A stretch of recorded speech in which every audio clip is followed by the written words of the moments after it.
ইনি সেই ব্যক্তি যাকে আমি মন্দিরে দেখেছিলাম। ইনি হলেন আমার বন্ধু, ইনি নির্ণায়ক হবেন। হ্যাঁ, ইনি আমার বন্ধু, ইনি নির্ণায়ক হবেন। হ্যাঁ,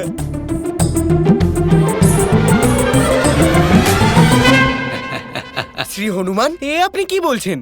উনি উনি বিচারক হবেন? হ্যাঁ, ইনি নির্ণায়ক হবেন। কোনো আপত্তি আছে কারো? আমার তো কোনো আপত্তি নেই। হওয়ার কথাও নয়। আপনি নিশ্চিত যে উনিই সিদ্ধান্ত নেবেন? শ্রী হনুমান, আপনি চেনে নেনাকে? নাম তো জিজ্ঞেস করে নিন, কি নাম ওনার? আরে নামে কি যায় আসে, উনি স্বভাবে চরিত্রে একজন সজ্জন মানুষ। আমার তরফ থেকে নির্ণায়ক উনিই হবেন। একবার জেনে তো নিন যে উনি কে। নাম তো জিজ্ঞেস করুন ওনার। আরে যুবরাজ সাম্য, এনার নাম জেনে আপনার... আচ্ছা দাঁড়ান বন্ধু, এনারা সবাই আপনার পরিচয় পেতে চাইছেন। দয়া করে এনাদেরকে আপনার নাম বলে দিন। বলুন। কৃষ্ণ। শুনলেন? কৃষ্ণ। দ্বারকাধীশ কৃষ্ণ। দ্বারকাধী কৃষ্ণ। কৃষ্ণ। কৃষ্ণ। দেবী রাধার কৃষ্ণ।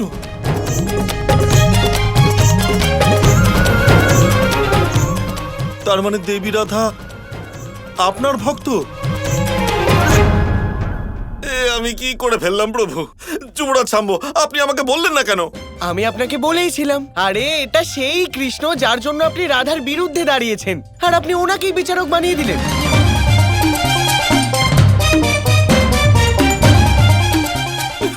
আমি কি করে ফেললাম? আপনার চিন্তা করার কোনো দরকার নেই।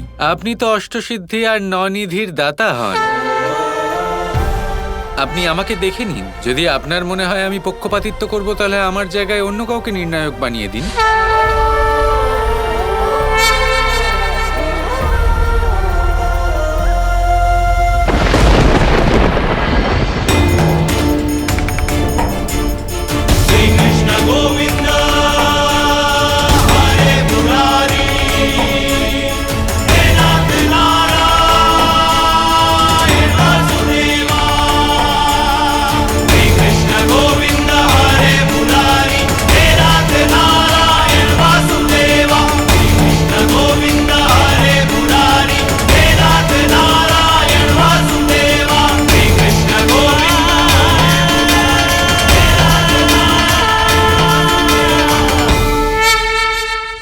তাহলে বলুন, আপনি কি সিদ্ধান্ত নিয়েছেন?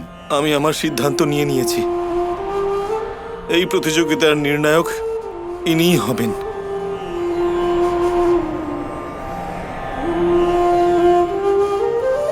কারণ এই মহাপুরুষ কারোর সাথে ছলনা করবেন না। আর এই নির্ণায়কের পদ আমি গ্রহণ করলাম।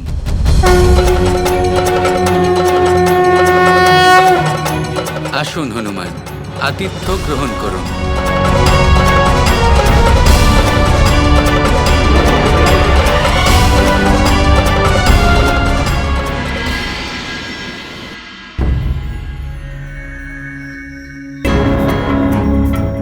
আরে এসব কি হচ্ছে? জানি না, এটা তো আমাদের রাজ অতিথির কক্ষ, যেখানে হনুমানকে থাকতে দেওয়া হয়েছে। এসো চলো গিয়ে দেখা যাক।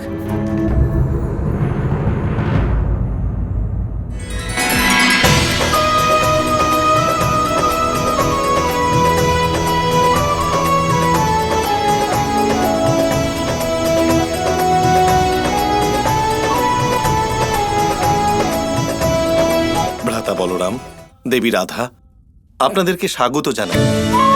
আপনি সব জিনিস আর পালঙ্ক বাইরে বের করে দিলেন কেন? আমি হলাম প্রভু শ্রীরামের ভক্ত। শুধু ওনার ভক্তি ছাড়া আমার আর কিছু চাই না। আপনাকে উচ্চমার্গের ভক্ত মনে হচ্ছে। সেটা তো কালকে জানা যাবে। তবে আপনাদের আতিথ্যের জন্য ধন্যবাদ।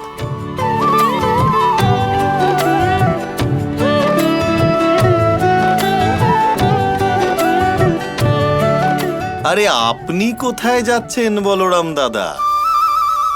আপনার সাথে তো খুব দরকারি একটা কথা আছে। আমি খুবই বিশ্বস্ত সূত্রে খবর পেয়েছি যে সমগ্র দ্বারকা নগরীতে আপনার থেকে বেশি ভালো লাড্ডু কেউ বানাতে পারে না। ভুল করেও বলে দেবেন না যে আপনি খুব ভালো সুস্বাদু লাড্ডু বানাতে পারেন। না না, এরকম তো কোনো ব্যাপার না। এসব কে বললো আপনাকে? হে প্রভু শ্রীরাম, এই দ্বারকাবাসী কি মিথ্যে কথাই না বলেন? আমাকে কেউ একজন বললেন যে সমগ্র দ্বারকাতে বলরাম দাদার থেকে ভালো সুস্বাদু লাড্ডু আর কেউ বানাতেই পারেন না। আপনি একটা কাজ করুন, এক্ষুনি সমগ্র দ্বারকাবাসীর সামনে গিয়ে এটা ঘোষণা করে দিন যে আপনি লাড্ডু বা ওইসব একদমই বানাতে পারেন না। এইসব আপনি কি বলছেন? এরকম কি করে আমি সবার সামনে মেনে নিতে পারি যে আমি লাড্ডু বানাতে পারি না? ওনারা আপনার ব্যাপারে অসত্য কথা বলছেন, মিথ্যে কথা ছড়াচ্ছেন। আপনি সবার সামনে এটা স্পষ্ট করে বলে দিন যে আপনি লাড্ডু বানাতে পারেনই না।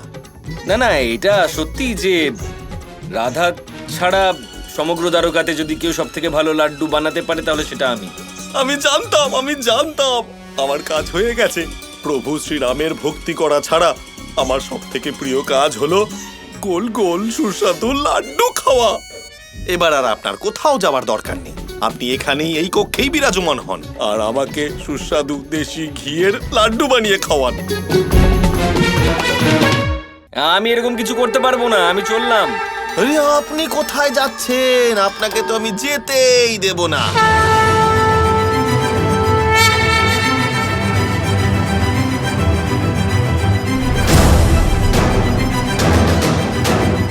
এই আমি রেখা টেনে দিলাম, এবার আপনি কোথাও যেতে পারবেন না। তাই রেখা কেন টেনে দিলেন? বলরাম দাদা, এটা কোনো সাধারণ রেখা নয়, এটা হলো লক্ষণ রেখার মতো একটা রেখা। আপনি এটা ডিঙোতে পারবেন না।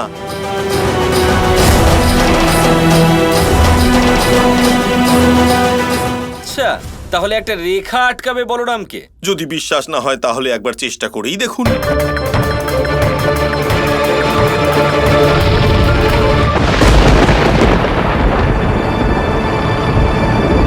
এ কেমন মায়া! এটা কোনো মায়া নয়, এটা হলো আমার প্রভু শ্রীরামের অনুজ শ্রী লক্ষণের শক্তির ছায়া।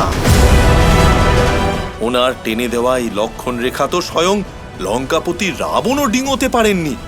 আপনিও এই রেখা ডিঙোতে পারবেন না। কিন্তু এই লক্ষণ কে হন, আর এমন রেখা কেন বানিয়েছেন উনি? আপনি তো হলেন লক্ষণ দাদা, এ হলো আপনারই শক্তি। এবার এটা ডিঙিয়ে আপনি নিজের অপমান কি করে করতে পারেন? দাদা বলরাম, আমি আপনাকে কিভাবে বোঝাই? আপনি তো প্রভু শ্রীরামকেই চেনেন না, তাহলে লক্ষণকে কিভাবে চিনবেন?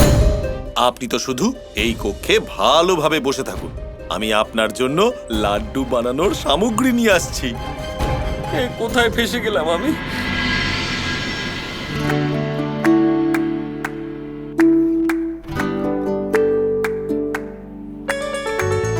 কৃষ্ণ, এই প্রতিযোগিতা আমি কিভাবে জিতবো?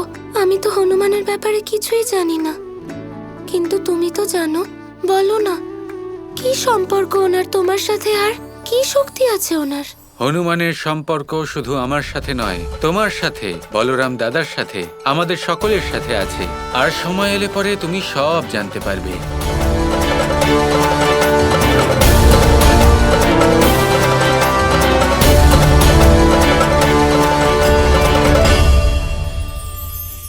আমরা সকলেই কামনা করি, আমরা সবাই সেটা প্রাপ্ত করতে চাই যা আজ পর্যন্ত কেউ প্রাপ্ত করেনি, সেটা পেতে চাই যা আজ পর্যন্ত কেউ পেতে পারেনি, সেটাই কাছে রাখতে চাই যা আজ পর্যন্ত কখনো আমরা পাইনি। এবার সেটা কিভাবে করা যেতে পারে? যদি আপনি সেটা প্রাপ্ত করতে চান যা আজ পর্যন্ত আপনি কখনো পাননি, তাহলে আপনাকে সেটা করে দেখাতে হবে যা আজ পর্যন্ত আপনি কখনো করেননি। সেই চেষ্টা করতে হবে যা আজ পর্যন্ত কখনো করেননি, সেই পরিশ্রম করতে হবে যা আজ পর্যন্ত কখনো করেননি। তবেই আপনি সেটা পাবেন যা আজ পর্যন্ত কখনো পাননি। কারণ যেমন বীজ বপন করবেন তেমনই অঙ্কুর আপনি লাভ করবেন। আসুন আর আমার সাথে ভালোবেসে বলুন, রাধা রাধা।